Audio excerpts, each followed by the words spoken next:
سلام نبدو بتي مرحبا بكم في فيديو جديد.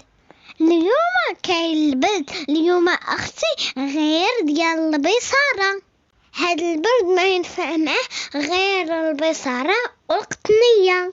كما كتشوف ادب دوبتي درت الكامول البصاره ديالي ودرت الزيت البصاره ديالي ودرت قبيصه ديال الحار. درت غير شويه ديال السودانيه باش ما تجينيش حاره.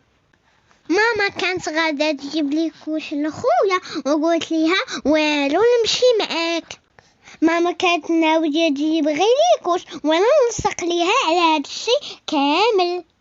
شريت الشكلاط ودانون والحليب وشريت واحد شيبس وشريت البغرير وشريت حتى كرواسه باش نديرو كاسكروط.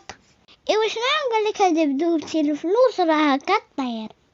ملي كنمشي للحانوت ما كنسخاش نخرج منه وما نكرهش نشري داكشي اللي فيه كامل. هذا هو كاسكروط ديالنا المتواضع. الحمد لله اللهم ديمها نعمة وحفظها من الزوال. وغادي ندير معكم ادب دوبسي انبوكسينغ. الناس كيديروها بالايفونات والكادويات وانا كنديرها بالشكلاط.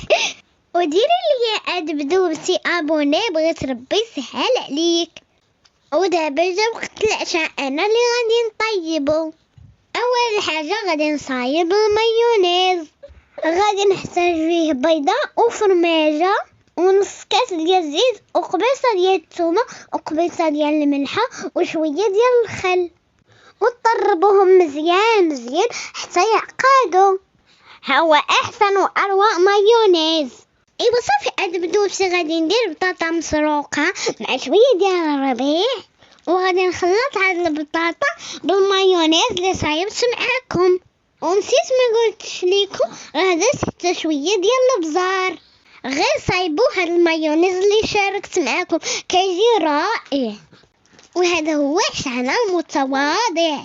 سلقات لينا ماما شويه ديال القوق كيجي رائع حتى هو مع المايونيز. الحمد لله اللهم ديمها نعمه وحفظها من الزوال. وإلا بغيتو نشارك معكم شي وصفات ديال الاكل كتبوها لي في التعليق. يكونوا وصفات رخاصين وسهلين. حنا كيسالي الفيديو ديال اليوم. الا بغيتو تتعشاو معنا مرحبا بكم. او غوفوار. نتلاقاو في فيديو جديد.